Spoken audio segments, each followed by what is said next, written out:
1 in 7 Gen Z credit card users are maxed out, many on more than one card. That's a lot, actually. Gen Z, by the way, born between 95 and 2011. Although other people, they move it, they cut off as 96 or 97. But either way, millions of credit card users.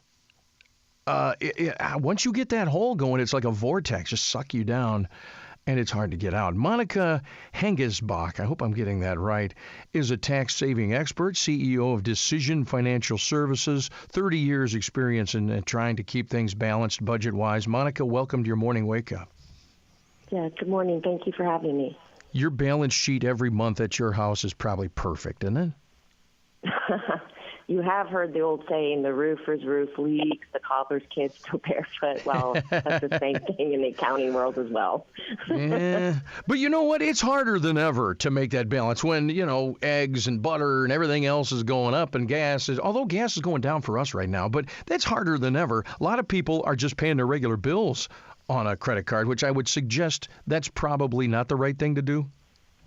No, it's not. You can get wrapped up. I mean, the credit card companies are making it so easy. I mean, for every dollar you spend, you get X or you get miles. And so people are using their credit cards assuming that they're going to be able to pay them off the next month, and they don't. And with the exorbitant interest rates, it's literally doubling what they would normally pay for something because they're using their credit cards for it.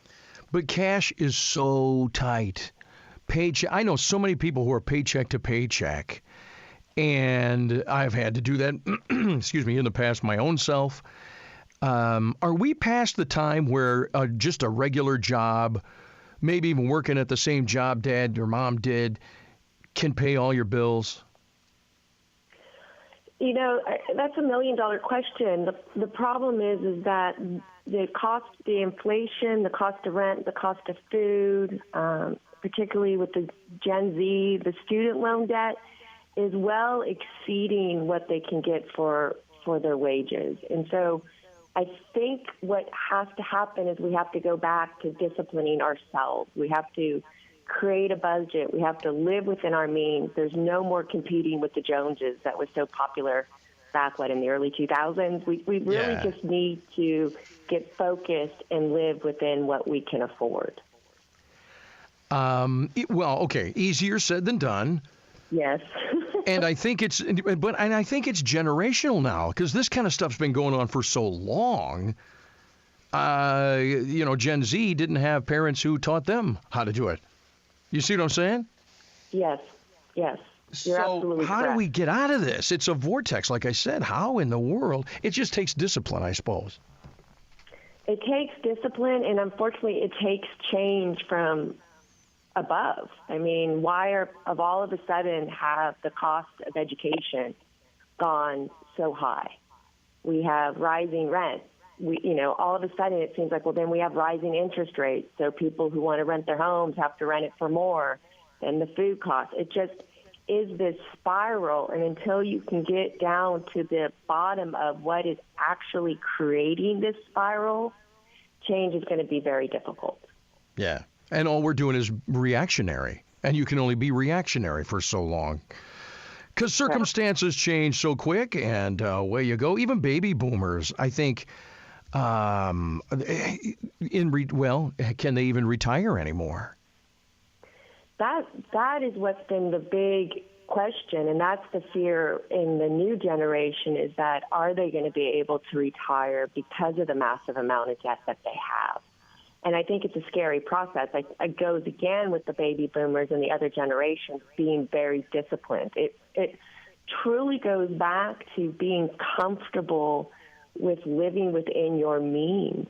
And yes, sometimes that's extremely humbling. Seeking advice, getting counseling are all very humbling experiences, but we need to get back to that so we can start saving again for our retirement, little bits at a time. Otherwise, we're going to have generations working forever.